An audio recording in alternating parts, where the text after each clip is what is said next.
Sotah Daf Mem Gimel continues the Gemara's lengthy Agadita. As a matter of fact, there's no Tosfos for the rest of the Masechta. It's all Gemara and Rashi. So the Gemara begins by speaking about the bracha that the Mashiach Muhammad would give Klal Yisrael on their way out to war, and that takes us to a discussion of who Pinchas was, because he was a Mashiach Muhammad. Then we get to our next Mishnah, which introduces the word spoken by the Shaitrim, by the officers. So that's the beginning. The Gemara says that we've seen in our last Mishnah that the Klal Yisrael were told that although our enemies rely on people, man of flesh and blood, to lead them to victory, we rely on HaKadosh Baruch Hu, and that he's going with us into war. So what does it mean that he's going with us? It sounds like it's more than just a bracha that he should go with them. The Gemara says, yes, it's referring to the Aron which traveled with them into the Milchama, and the Aron has all of the Shemos of HaKadosh Baruch Hu inside it, and therefore he's literally traveling with the army into war. The Gemara references the pasuk in Mechemes Midyan, where Klal Yisrael went out to war against the Midyanim, and says, "Vayishlach Oisam Moshe sent them 1,000 lamate, 1,000 to a tribe, Latzava out to the army, Oisam them, Ves Pinchas ben Elazar Kaye, Pinchas ben Elazar the Kaye, Latzava out to war, Uklei HaKodesh, and the holy vessels, V'chatzeiseris HaTrua, and the trumpets of blowing, B'yada in his hand." So the Gemara explains what all these things are. So the Gemara says, Oisam refers to the Sanhedrin. Pinchas was there because he was the Mashiach Muhammad. He was the Kohen appointed to make the speeches as the leader of the war. Klei HaKodesh refers to the Aron, which we were just discussing. That's where this is brought here, and the luchas that are inside it. Chatzaitzos HaTrua refers to the shofars that they brought out to call them out to the war. Now, the Gemara says, what was Pinchas doing there? He was a Mashiach Muhammad. Not only that, but he was also there to avenge the father of his mother. So the Gemara says the father of his mother was Yosef, and Yosef was sold to the Midyanim. He was sold to Midyan, and the Midyanim sold him into Mitzrayim. So therefore, he wanted to take revenge against Midyan. So the Gemara says, what do you mean? Pinchas was descended from Yosef? Pinchas was descended from Elazar ben Aaron, and Elazar ben Aaron was married to the daughter of Yisrael. It says, Elazar ben Aaron aklein lakach lemi b'nais Putiel. And Putiel refers to Yisrael because he was pitem, that he fattened calves for Avodah Zarah. So the Gemara says, no, Putiel doesn't mean that he fattened. Putiel is from the word pitpate, meaning that he made fun of his Yetzer Hara. The Yetzer Hara tried to get him to do an Aveira, and he laughed it away. So the Gemara says, well, hold on a second, but we have Chazal that say that the time that he killed Zimri, the Shvatim made fun of him, and they said, you see, this guy is Ben Puti. He's the son of the one who fattened up. That his grandfather, meaning Yisrael, fattened up cows for Avodah Zarah, and he killed a Nasi in Yisrael. So you see that he was a grandson of Yisrael. The Gemara answers he had two great grandfathers. He had his mother's father's father and his mother's father, meaning the two grandparents of his mother. And one was Yosef and one was Yisrael. Says the Gemara, you can support this because it says Mi b'nais Putiel. That implies that there were two children of Putiel. He was called b'nais Putiel twice, one from Yosef lashon pitpeit and one from Yisrael lashon pitem. Now we get the next Mishnah, which discusses the words of the Shaitrim, the officer who would speak to the army, and he would tell them who needs to go home. So he would say as follows: who was the one who built a new house and he didn't get a chance to inaugurate it? He should go and return to his house, and it continues along the list as it's spelled out in the psukim. So the Mishnah is going to work through them. So as far as building a house, it's anyone who has a house which is new to him. So it doesn't matter if he built a new house to live in, or a new storehouse for his straw, or for his cattle, or for his wood, or for his wine and his oil. It doesn't matter if he built it, or if he bought it, or if he inherited it, or if it was given to him as a gift. All these situations, it's a new structure for him, and therefore he goes home. Next is somebody who planted a vineyard, and he did not get a chance to be mechaled, meaning he didn't get a chance to take the neter avoi, the fourth year of its planting, the crop of that year, and to go, it has kedusha, and generally he would go transfer that kedusha to money and take it to Yerushalayim, and didn't get a chance to do that yet.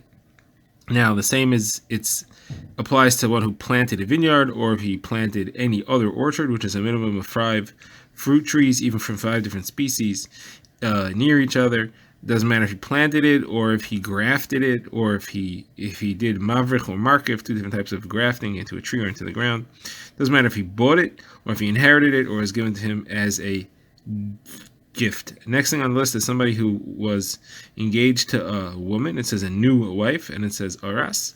So it doesn't matter if he was engaged to a basula who was never married before, or an amana, a widow, or even if it's a shemarisiavim, someone just falling to him to yibum.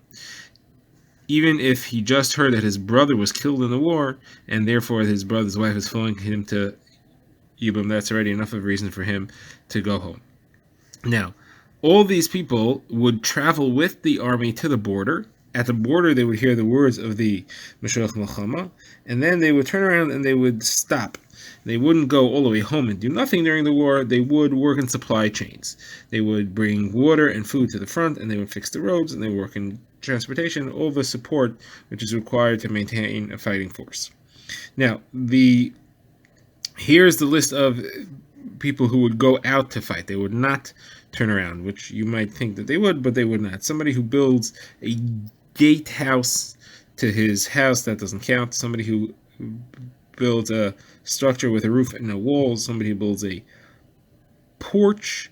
Somebody who plants 4 fruit trees, which is not called as an orchard, or 5 trees, but the 5 are not fruit-bearing trees. Somebody who remarries his own divorcee, that's not a new wife, so that doesn't count. Somebody who's married b'isser, like an amana to a kohen hagadol, a grusha chalutz to a kohen hedid, a mamzer sin to Yisrael, or bas Yisrael to a mamzer and a sin. All these didn't go. They stayed and they went and they fought. Rabbi Yehuda says somebody who built a house and he had a house, he knocked it down and he rebuilt it the same way, he wouldn't leave either because it's not a new house for him. Now, Rabbi Eliezer says even someone who builds a house out of bricks called levanim, limestone, if he builds it in the Sharon, it's not going to stay, it's not going to stand, and therefore there's not so much simcha there, and he would stay and fight as well. Now, the third group of people is those who didn't even go with the army to the border. They stayed in their house completely. They didn't even have to hear the speech. And that's somebody who built a house. He did inaugurate it, but he didn't get a chance to live in it. Next is somebody who planted a vineyard. He was Machal Ravoy, but he didn't get a chance to enjoy the fruits of it. Third is someone who marries an Arusa, and he actually has the wedding. He also stays home, like it says, Naki Yil Lebesa, he's clean to stay home for an entire year. Same as for the vineyard, and he should rejoice with his wife that he has married. And the phrase Asher Lokach is to include even his Yivama. He doesn't even work in the supply chain, and he doesn't fix the roads, he just goes home. Now I'm begin the Gemara, which starts with the Brisa, discussing that there were actually 3 different speeches. One was made by the Kohen, one was shared by the Kohen and the Shoter, and one was made just by the Shoter itself. So the Gemara shows us this in the Brisa because it seems to imply when it says V'dibru Hashotrim that the Shotrim are the one who say this. The problem is that later it says V'yasro Hashotrim, the Shotrim should add on. That means that they're adding on to what the Kohen said. That means that is the only thing, starting from that point, is the only thing that they are adding that wasn't said already. So therefore, what they were doing before was repeating what the Kohen already said. So the Gemara explains that there are 3 things. The Gemara first brings 3 opinions. Then the Gemara says that it's really 3 different speeches. The first part is said by the Kohen and then repeated by the Kohen himself. That's from the beginning where the Psukim start and it says V'nigash HaKohen until where it says V'dibru Hashotrim. So from there, it's all Kohen, speaking and repeating. Then it says the V'dibru Hashotrim, so from here the Kohen says it, and the Shoter repeats it. So that's from V'dibru until V'yasfu that he adds. And from V'yasfu, the Kohen stops speaking, because now the Shoter is adding to what the Kohen said. The Shoter says it, and the Shoter himself repeats it. The Gemara now brings another brisa, which gives us the source of the halachos as to what's included in a new house. So the Mishnah had said that not only a house that was built, but even one that was purchased or inherited or given as a gift. So how do you know these things? The Gemara says because it says mi ha'ish asher bana bayis. Could have just said mi asher bana bayis, and therefore it's adding all other types of men and all the types of situations in which he bought a house. Next, we had said that not only a house to live in, but even a storehouse for straw, cattle, wood, or wine and oil. So much of that's because it says Asher Bana. You didn't have to say Asher, and therefore that's extra. And that's to include that. Says Gemara, if that's so, I would think that it's even to include someone who builds a gatehouse or a porch or a portico. So the Gemara says, therefore, it says bias. It has to be a house that one could live in. You can't live in any of these things. Now, the Gemara adds, Rabbi Eliezer ben Yaakov says that a house just means anything. House, as is implied, and when it says loy chanach, loy chanachoi, it could have just said loy chanach. Why does it say loy chanachoi? That's to show that it has to be. It's excluding a certain situation. It's excluding somebody who stole the house. That he has to stay in war. He doesn't get to go back. So the Gemara says, hold on a second. And Yossi Aglili said that anybody who is afraid means somebody's afraid because he did an Aveira. And he should go home because he's afraid. That means that anybody who stole could go home and say, I'm afraid. So what are we saying? That somebody who stole has to go out to the war. He doesn't have an exemption if he stole the house. He has an exemption for a different reason, because he did an Aveira of stealing. So the Gemara says, no, it could even fit in Rabbi Yossi Aglili. It could be talking about somebody who stole the house, but he did tshuva, and therefore he paid for the house. So the Gemara says, if that's true, so then it's a house that he bought. So what are you telling me that it's a house that he stole? He bought it. So the Gemara says, no, it has a din of stolen, and therefore it doesn't exempt him, because it came to his hands as a theft, even though he later paid for it. It counts as a theft as far as this halacha goes. Gemara now brings a brisa which discusses the vineyard, which is an exemption from war. So the Gemara quotes the brisa that says, how do we know that it applies even if he bought it, inherited, or got it as a gift? So Gemara says, because it says, Miha ish asher nata kerem. What does it say asher nata kerem? Should say asher kerem nata. So that change of the language is to include these different types of acquisitions. Now, we said that not only a vineyard, but even 5 trees, 5 fruit trees, anything that counts as a fruit orchard. Versus, how do you know that? That's because it says asher nata, the extra asher. Now, maybe you should also include 4 trees. Maybe you should also include trees that don't have any fruits. Therefore, it says kerem. It has to be a kerem, and those things don't count as an orchard at all. Now, Rabbi Eliezer ben Yaakov says kerem means as it sounds. When it says loy chilel, it should have said loy chilel, instead it says loy chilel loy. That's to exclude someone who grafted, any mavrich, any markiv. Someone asks right away, what do you mean? Our Mishnah says to include a mavrich and a markiv. So the Gemara answers, Rav Zera and Rav Chisda. Rav Zera says the name of Rav Chisda, there's 2 different types of harkava, 2 different types of grafting. There's a grafting that's permitted, and there's a grafting that's forbidden. And therefore we're referring to the grafting that is permitted. Now, Rashi explains the difference between mavrich and markiv. Mavrich, Rashi says, is you take a branch from a growing tree and stick it, you curve it so that it enters the ground again, and then it comes out of the ground and it forms a new tree. Markiv is if you take a branch from one tree, you make a hole in a second tree and stick that branch in and wait until it gels together, and that makes a new thing. So the type of harkava which is forbidden is if you have different species and you take a branch from one species and stick it in a hole in a different species of tree, and you end up with a mixed kind of fruit.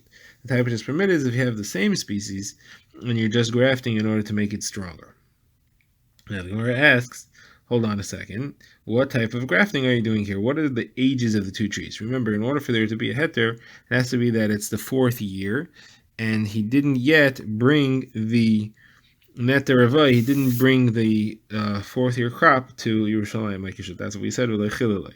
So the Gemara says, hold on a second. The tree that is receiving the graft, is that a young tree that is still before its 4th year? He hasn't brought Ravai for that yet? Or is it talking about an old tree that already brought Ravai? Obviously, it has to be talking about an old tree, because if it's a young tree, so never mind the graft. That tree itself is enough for him to get out of having to fight, because he wasn't mechal that yet.